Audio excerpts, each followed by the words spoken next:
천 번을 불러도 내 눈에는 눈물이 멈추지 않는 것은 십자가의 그 사랑, 나를 살리려 하늘 보좌 버리신, 나를 사랑하신 분, 그분이 예수요.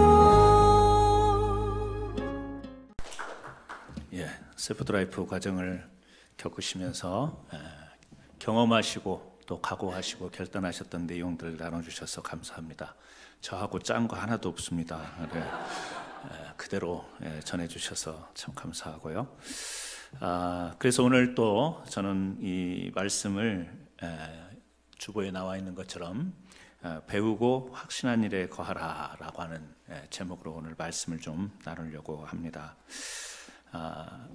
우리 박화재 원사님뿐만 아니라 세포드라이프 1권부터 훈련에 참여하신 분들, 사실은 배우는 일이 쉬운 것 같으면서도 어려운 것이 배우는 일 아니겠습니까? 교회에서 성경 공부뿐만 아니라 우리가 어떤 곳에서든지 배운다라고 하는 것, 이것은 우리가 잘 감당하는 것 같으면서도 사실 쉽지 않은 일이에요.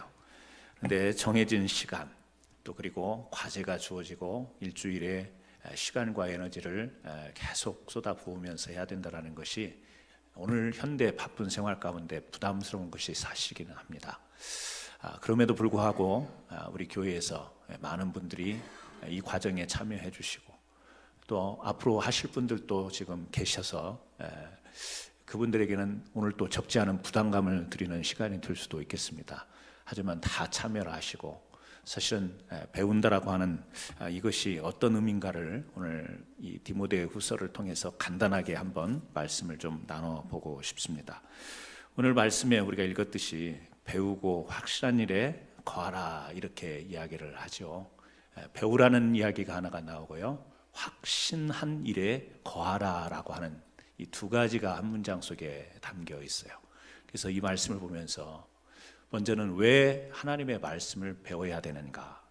너무 큰 질문이죠. 그러나 저는 오늘 본문의 한정에서 이 대답을 좀 여러분과 나누고 싶은데요. 왜 하나님의 말씀을 배워야 되는가? 여러분 디모데후서 3장 성경을 펼치시면 참 좋겠어요. 디모데후서 3장 펼치시면 3장 17절, 3장 안에서 마지막 절입니다. 같이 한번 읽어볼까요? 시작. 이는 하나님의 사람으로 온전하게 하며 모든 선한 일을 행할 능력을 갖추게 하려 함이라. 우리가 왜 성경을 배워야 되는가? 디모데후서 3장 17절에서는 이렇게 이야기를 하는 거예요. 하나님의 사람으로 온전하게 하려고, 그리고 그 하나님의 온전한 사람들이 선한 일을 행할 능력을 갖추게 하기 위해서 이렇게 이야기를 해요. 그런데 여러분 17절에 이렇게 나오는데 이 3장이 시작하는 1절이 어떻게 시작이 되죠? 1절 같이 한번 보겠습니다. 너는 이것을 알라, 말세에 고통하는 때가 이르러. 자, 하나님의 말씀을 잘 배우래요. 배워서 하나님의 온전한 사람이 되고 선한 일을 할 능력을 갖추라고 이야기하는데, 그 말씀의 시작이 뭐냐면 말세는 고통하는 때다, 이 이야기로 쫙 시작을 합니다. 말세 이야기. 그러니까 성경에서 말하는 이 말세는 그 당시도 이야기하지만 주님께서 부활 승천하시고 이제 또 다시 이 땅에 오실 재림의 기간, 길게 보면 그 시간을 의미하는 것이죠. 주님이 다시 오실 그날 향해서 지금 세상이 가고 있지 않습니까? 이런 의미로 보면 우리가 지금 말세에 살고 있는데, 이 말세 이야기를 이 하나님의 말씀의 배움과 연관해서 이야기하는 거예요. 이 말세의 특징들이 있습니다. 그래서 이 3장 이후에 보면 19가지의 말세에 이 사람들에게서 나타나는 특징을 이야기를 하고 있어요. 여기에서는 우리가 19가지를 나누기가 어렵습니다. 집에 가셔서 꼭 한번 살펴보시기를 바라는데요. 말세 사람들의 특징을 19가지를 이야기하는데 그것을 조금 주제별로 분류를 해봤더니 4가지로 분류를 할 수 있습니다. 첫째는 이기심과 돈의 노예가 된다. 2절에 그 말씀이 나오잖아요. 사람들이 자기를 사랑하며 돈을 사랑하며 제가 이것은 설교로 설명하지 않아도 돼요. 지금 여러분들이 살고 있는 그대로를 그냥 이해하시면 돼요. 돈을 사랑하고 또 자기를 사랑하는 것, 이건 설명이 필요가 없습니다. 이기심과 돈의 노예가 된다. 두 번째는요, 교만으로 마음이 병들게 된다. 이 말세 사람들의 현상인데요. 그래서 2절에 보게 되면 계속해서 이야기를 하죠. 자랑하며 교만하며 비방하며 부모를 거역하며 감사치 않으며 쭉 이야기를 하고 있습니다. 그러니까 자랑한다, 이 자랑의 의미 속에는요, 우리가 뭐 나타내는 그런 의미도 있지만 좀 이렇게 쉬운 단어를 좀 사용해 볼 수 있을 거예요. 허풍 떠는 거. 사실이 아닌데 막 부풀리면서 과장하게 자기를 내는 것. 그래서 교만이라고 하는 것도 우리의 용어로 풀어서 이야기하면 뭐죠? 잘난 체 하는 거, 뭐 이런 이야기가 될 수 있잖아요. 회방, 이웃을 우리가 비난하고 뭐 이런 것들이죠. 그러니까 이기심, 돈의 노예, 교만, 자기의 어떤 진실과 또 자기의 어떤 있는 그대로가 아닌 뭔가 이렇게 과장되어진 사람의 모습들, 이것이 말세 사람들의 특징이죠. 세 번째는요, 인격이 파괴되고 내면이 황폐해진다. 계속 이어지는 이야기입니다. 뭐죠? 3절에 무정하며 정이 없어요. 정이 없습니다. 원통함을 풀지 아니하며 화해를 거부하는 거예요. 적당한 선에서 충돌 있고 마찰이 있으면 적당한 선에서 해결을 하고 화해를 해야 되는데 끝까지 가는 겁니다. 뭐죠? 원수 맺는 거예요. 참수하는 거, 헐뜯고 또 비난하고 뭐 이런 거죠. 이런 것들이 난무하는 삶, 이것이 인격적인 어떤 부분, 이것이 마지막 때의 사람들에서 찾아볼 수 있는, 그래서 악을 선하다고 하고 선이 악이 되는 이런 현상들이 나타나는 것이죠. 하나 더 우리가 이야기하자면 믿는 신자들이 영적으로 타락한다. 그냥 모든 사람들이 그렇다고 쳐요. 그런데 믿는 사람마저 신앙의 본질에서 벗어나는 것을 신앙으로 여기면서 살아가게 되는 이 타락, 이게 심각하게 말세 때에 일어나는 모습이죠. 그래서 우리가 잘 아는 말씀이 있죠. 이 말씀입니다. 3장 5절에 같이 한번 읽어보죠. 경건의 모양은 있으나 경건의 능력은 부인하는 자니. 얼마나 우리가 많이 들었던 말씀입니까? 모양은 있는데 능력이 없는 거예요. 이것이 마지막 때에 왜 하나님의 말씀을 우리가 배워야 되는가? 바울은 디모데를 향해서 이야기를 하면서 이렇게 이야기하는 거예요. 하나님의 말씀을 우리가 왜 배워야 되냐? 우리가 살아가는 세상은 말세의 세상. 지금 우리가 살펴본 것처럼 인간들에게서 이런 것, 신자들에게서 이런 타락을 우리가 볼 수 있는 세상을 살아가는데 어떻게 이런 세상에서 우리가 하나님의 사람으로 온전하게 살아갈 수 있겠냐? 어떻게 이런 세상 속에서, 이런 인류의 풍조 속에서 어떻게 선한 능력을 우리가 행하면서 살 수 있겠느냐? 이 지금 질문을 던지는 것입니다. 그래서 이 바울은 이 우리가 읽은 성경 가운데서 이런 단어를 쓰죠. 5절에 경건의 모양은 있으나 경건의 능력은 부인하니 이 같은 자들에게서 네가 돌아서라. 돌아서라. 이 말은 뭐예요? 지금 오늘 주제로 보게 되면 이런 가운데서 빠지지 말고 돌아서라는 단어를요, 다른 단어로 저보고 고치라고 하면 너의 삶을 통제해라, 그 말이죠. 마지막 때 일어나는 이런 현상 속에 거기에 휩쓸려 살지 말고 하나님의 말씀을 확고히 배워서 그 말씀 안에서 확신하는 바에 거하면서 거기에서 이런 세상의 흐름을, 자기 자신을 통제할 수 있는 사람이 돼야 된다. 이것이 배움의 이유라고 하는 것이죠. 여러분, 저는 우리 사랑하는 캔사스 안엔 장로교회 모든 성도님들이 하나님의 사람으로 온전하며 모든 선한 일을 행할 능력을 갖추시는 분들이 되기를 정말 간절히 소망합니다. 그래서 우리가 훈련을 교회에서 교회 10년 이상 다닌 분들은요, 어지간한 성경 공부는 성경 공부가 다 비슷비슷해요. 다 비슷하잖아요. 우리 하나님의 성경을 가지고 그것을 우리가 어떻게 관찰하냐, 어떻게 해석하냐, 어떻게 적용하냐, 이런 차이인데 많은 공부들을 합니다. 그런데 이 배움이라고 하는 것이 단순한 지식으로 그치는 것, 이건 아니라는 사실이죠. 단순한 지식의 알매 차원으로 우리가 끝나는 것은, 그것은 진정한 배움이 아닌 거예요. 어떻게 돼야 되는가? 온전한 사람이 돼야 되는 겁니다. 선한 일을, 여기서 선한 일은 하나님의 뜻하신 바예요. 하나님이 계획하시고 하나님이 우리에게 맡겨주신 일, 사명입니다. 그 사명을, 그 감당할 수 있는 능력을 갖출 수 있도록 배워야 되는 거지, 지식적으로 아는 것으로 그치는 것은 지금 여기 디모데 후서에서 말하는 배우고 확신한 일에 거하라라는 그 말과 맞는 말이 아니라는 사실이에요. 그러면 우리가 어느 정도까지 배워야 되냐, 이 질문을 할 수 있잖아요. 제자 훈련, 무슨 1:1 훈련, 여러 가지 훈련들을 배워나가는데, 그래서 제가 우리 성도님들께 자주 들을 수 있는 말은 뭐냐면, 많은 훈련을 지금까지 받아왔습니다. 성경 공부했습니다. 심지어는 어떤 분은 그거 옛날에 다 했습니다, 이런 이야기예요. 그 말 속에는요, 목사님, 내가 어디까지 또 배워야 되는 거예요? 언제까지 배워야 됩니까? 막 이런 의미가 담겨 있는 것 같아요. 좀 심한 분들은 막 어떻게 반항하는 듯한 느낌을 받을 때가 있어요.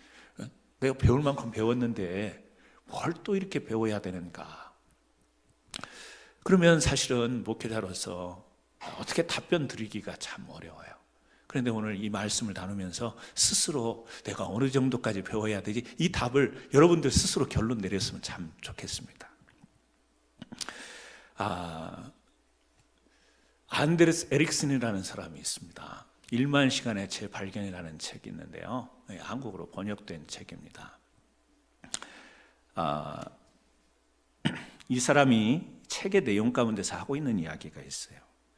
사람이 일정 수준 이상에서는 이 단순한 연습 가지고는 실력이 늘지 않는다, 그런 이야기를 해요. 그러니까 무슨 이야기냐면, 이렇게 이야기를 한번 해볼까요? 20년 운전한 사람과 5년 운전한 사람의 운전 실력이 어떤 차이가 있을까?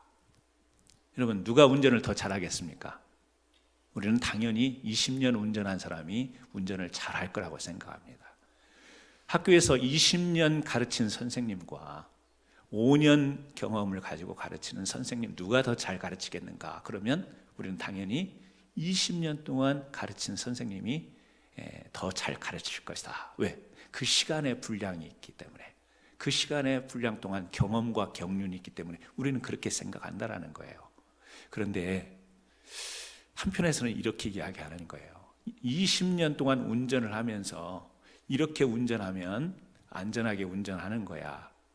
그리고 이제 자기 스스로 자기 운전 습관이나 운전하는 거에 대해서 만족을 하고, 어떻게 더 운전을 잘할까 연구하지 않는 이상은 만족할 수준에 머무른 그 수준은 5년을 운전한 사람과 20년을 운전한 사람이 실력이 차이가 나지 않는다. 20년 가르치는 선생님께서 학생들에게 더 잘 전달하고 가르치기 위해서 막 계속해서 노력하지 않고 이 정도 가르치면 학생들이 잘 알아들을 거야, 배울 거야, 배우는데 문제가 없을 거야 라고 자기가 만족하는 수준에서 가르치면, 지금 5년 된 선생님이 이 정도 가르치면 학생들에게 전달이 될 거와 동일한 효과밖에 나지 않는다, 이렇게 주장하는 것이죠.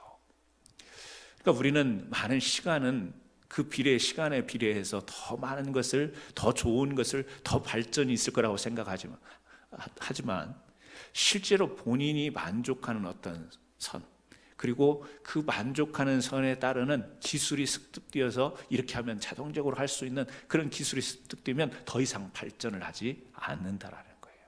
사람은 굉장히 많은 가능성을 가지고 있고, 사람은 굉장히 많은 재능들이 있는데 그것이 잠재되어 있는데 발전하지 못하고 발휘되지 못하는 것이 상당히 많이 있다. 이 에릭슨이요, 그런 관점에서 이야기를 하는 거예요. 여러분, 사람이 우리 푸시업이라고 그러죠? 이렇게 팔굽혀 펴기를 여러분 해보신 경험이 있죠? 쉬지 않고 우리 사람이 그 기네스북에 오른 최고만이 중간에 스탑하지 않고 계속해서 몇 개까지 했을까요? 기네스북에 한번 여러분들이 이야기를 해보세요. 몇 개?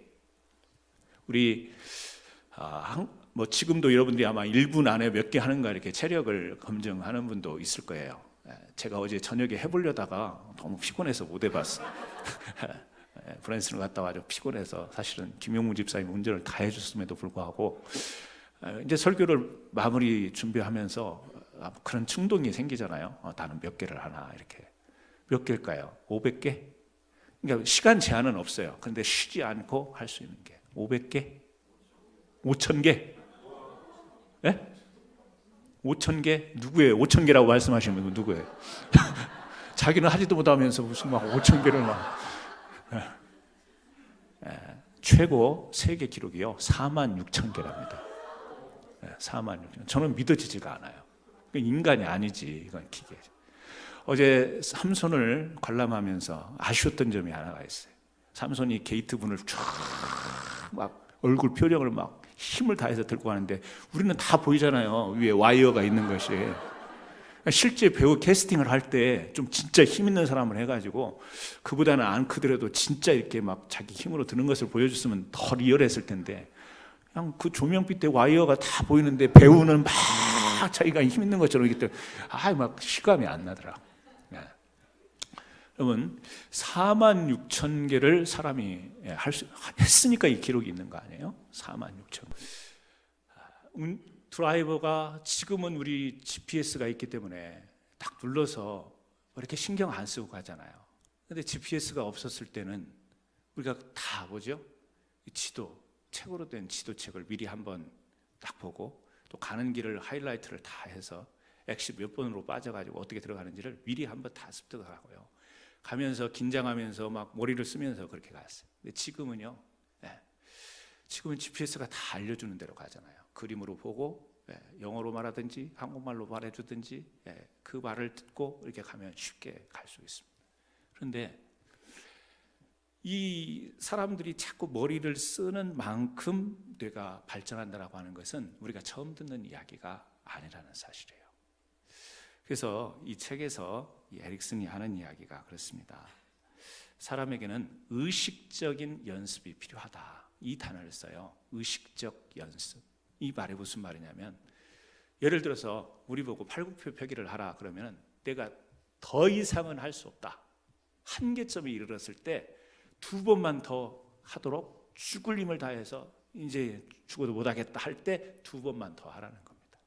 그러면 그것이 더 발전에 향해서 처음에는 너무 힘들지만 그것이 자기를 발전시키는 이 힘이 될 수 있다. 이것을 의식적 연습이다. 이렇게 이야기를 하고 있어요. 여러분 뇌도 그렇고 우리 신체도 그렇습니다. 운동하고 훈련하고 이러면요 우리가 그만큼 발전하고 그만큼 개발이 되고 그만큼 확장이 되어지는 거예요. 우리가 이 성경을 공부할 때 우리가 성경에 대한 지식을 우리가 교회 와서 매 주일마다 설교를 듣고 본문을 찾아가고 읽고 이렇기 때문에 내가 어지간한 성경의 스토리는 이제는 다 아는 거예요. 그래서 일부러 막 그 내용을 찾아서 내가 깊이 연구하지 않아도 이 정도면 이 정도 성경 지식이면 내가 신앙생활 하는데 지장이 없다. 내가 이 정도 성경을 알면 그래도 내가 교회 다니는 사람으로 기본적인 이런 말씀의 기초는 돼 있다. 이렇게 자기가 만족하는 선을 그어놓는다라고 하는 거죠. 만족하는 선을 그어놓기 때문에 5년 신앙생활한 사람이나 20년 신앙생활한 사람이나 다를 바가 없을 수 있다라는 거예요. 그래서 저는 이 에릭슨의 이야기가 굉장히 우리에게 도전을 준다고 생각을 하는데 여러분은 어떠세요? 나의 성경 지식이 어떻다고 생각하세요? 그냥 성경의 정말 스토리를 아는 그 지식에 있는가? 오늘 성경은 그런 이야기를 하잖아요. 아는데 그치지 말고 어떻게 하라고요? 확신한 일에 거하라. 그런 이야기를 합니다. 아는데 우리가 실천을 못하는 경우가 있어요. 여러분 배운다고 해서 배운 것을 다 그대로 자기 삶 속에 적용하면서 살 수 있나요? 저는 고등학교 때 문과를 선택했죠. 그런데 그럼에도 불구하고 수학 공부할 때 미분과 적분과 이렇게 굴곡이 있는 그래프 곡선을 공부를 했어요. 지금 설교 준비하면서 미분 적분을 설교에 적용할 일이 한 번도 없어요. 막 설교 준비하면서 그래프를 그려가면서 막 좌우와 이 대칭을 막 찾아가는 그런 일이 없습니다. 배웠지만 써먹지를 못하는 거예요. 물론 이 수학적인 논리, 사고 이런 것이 그 배움 속에서 자연스럽게 형성이 됐는지는 모르겠어요. 하지만 배운 것이 다 내가 사용하고 써먹을 수 있는 것은 아니에요. 그럼에도 불구하고 중요한 것은 뭐냐면 내가 아는데 정말 그 아는 것이 실천으로 이어지는, 오늘 말씀이 그거 아니에요. 배우고 확신한 일에 거하라. 배우라. 배우지 않는 사람에게는 배우라는 권고예요. 그래서 제가 말씀드렸잖아요. 내가 만족할 수준에 머무른 거기에 멈추지 말고, 그것을 에릭슨은 그 다른 용어를 쓰는데요, 컴포트 존이라는 용어를 쓰더라고요. 컴포트 존 뭐예요? 내 몸이 따라줄 수 있고 내 머리가 따라줄 수 있고 내가 할 수 있어서 이 정도는 내가 편안하게 감당할 수 있다, 이것을 컴포트 존. 그래서 사람이 거기에 머무르면 발전이 없다, 지금 그런 단어를 쓰는데요. 내가 이 정도면 교회 생활하고 이 정도면 신앙생활 나름대로 잘하는 거지, 이 정도면 내가 성경을 아는 거야 라고 거기에 머무르면, 여러분들이 영적으로 컴포트 존에 머물면 여러분들이 아는 것에는 머무를 수 있지만 그 다음에 어떻겠죠? 마지막 때에 이 험난한 세상 가운데서 하나님의 온전한 사람으로 자기 자신에 대해서, 그리고 선한 일을 행하는 것, 대외적인 일에, 내 자신과 내 밖에서 해야 될 일에 우리가 확실하게 설 수 없다라고 하는 것이죠. 여러분, 아직도 배움에 참여하지 않는 분들은 배워야 되는 것이에요. 배워야 되는 것이고, 이 배우시는 과정 속에 있거나 배우셨다라고 하는 이분들은 어디로 나가야 되는가? 그것은요, 실천으로 나가야 된다라고 하는 것입니다. 그러니까 아는 것은 많은데 판단은 잘 내리는데 문제는 자기가 그렇게 살아가지 못하는 데 있어서 이 문제가 있는 것이죠. 이 베트남 전쟁이 있었을 때 1968년인가요? 이 미군 공군과 북베트남 공군이 비행기로 전투를 벌이면요, 미군기 한 대가 베트남기 2대를 격추할 수 있는 그런 실력이 됐대요.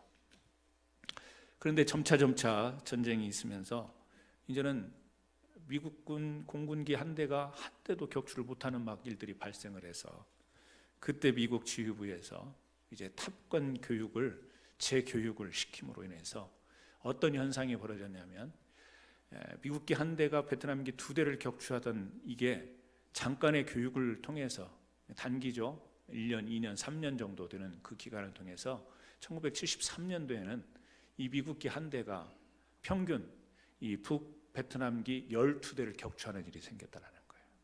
그 교육의 내용이 뭐냐면, 이 가상 전투를 하는데 실제 비행기를 타고 올라가서 교관과 그리고 이 조종교사가 레이저로 인해서 실제 무기를 쏠 수는 없잖아요. 그러니까 레이저로 이렇게 데이터를 다 해서 실제 실전과 같은 그런 실무 경험을 공중에서 하고, 그리고 내려와서는 그것에 대한 이제 피드백을 같이 이렇게 나누게 되는, 이것으로 인해서 실전과 같은 그 훈련과 경험을 통해서 그렇게 피드백을 받고, 이건 이렇게 해서 잘못된 거고, 이럴 때는 이런 상황에서는 이렇게 해야 되는 거야 라고 그렇게 교육한 뒤에 훨씬 더 전투력이 향상됐다라고 하는 이야기를 합니다.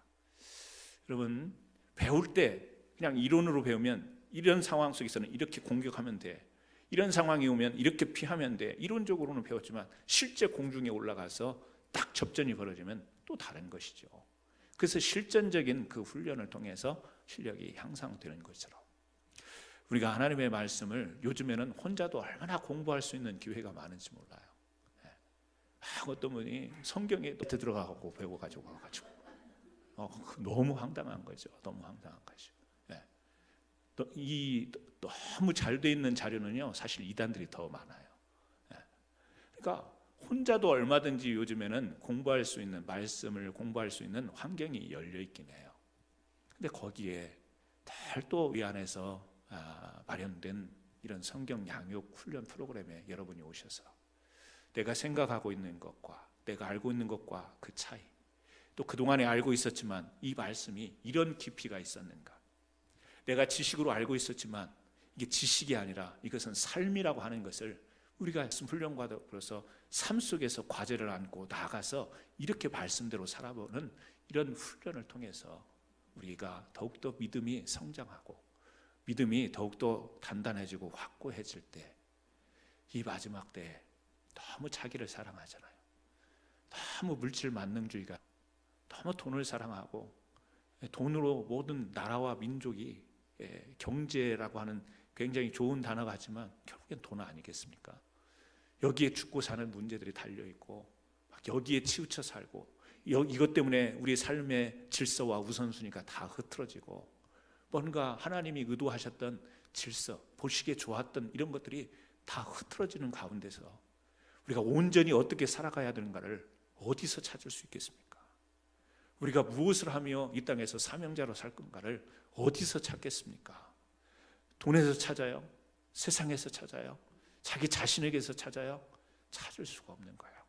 말씀에서 찾고 그 찾은 말씀을 내가 실행하고 실천해야 정말 하나님이 이 마지막 때에 교회를 세우신 이유, 그리고 이 교회 안에 부르신 성도들을 통해서 하나님이 주신 사명을 우리가 감당할 수 있는 것이 되는 것이죠.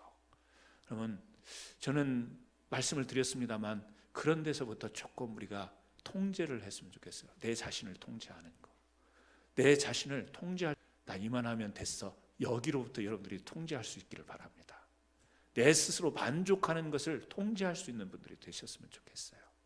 그래서 아까 의지적 연습이라는 단어가 나왔었는데요, 또 컴포트존이라고 하는 용어가 나왔었는데요, 내가 이만하면 됐어, 여기 아니라며 머무르지 말고 같이 내가 힘을 다해서 했지만 이거보다 한 번만 더 하고 두 번만 더 하자 해서 그 말씀 가운데 내가 정말 하나님이 원하시는 삶을 살려고 애쓰는 저와 여러분이 된다면, 저는 여러분, 많은 사람이 있다고 해서 큰일을 하는 거 아니죠.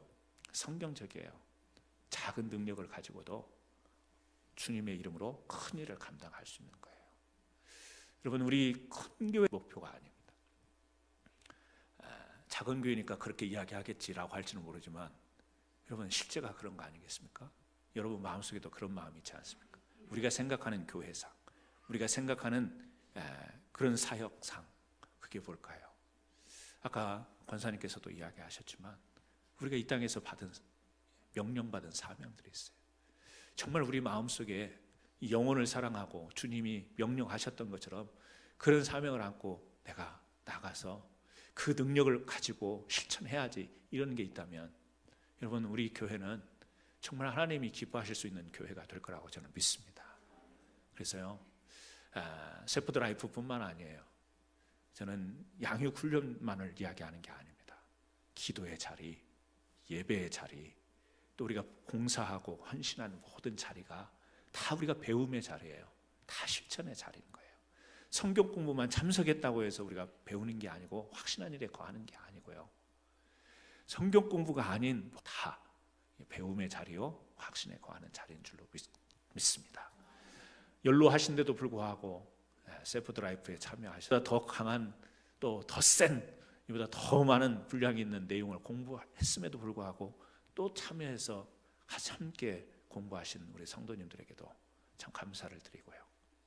그 다음에 다음 1권 다시 시작할 때 이제는 지원해야지라고 마음 먹는 분들한테도 상당히 제가 감사한 마음을, 부흥회 같으면 막 그렇게 할 수 있겠죠.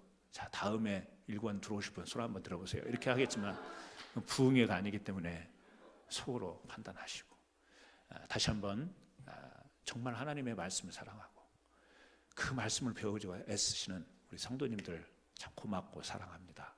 그리고 앞으로도 계속해서 이 말세에 어떻게 이런 상황을 우리가 이겨나가겠습니까? 말씀으로, 주님 주신 권능으로 이겨가야 될 줄 믿습니다. 이름으로 축원합니다. 기도하겠습니다.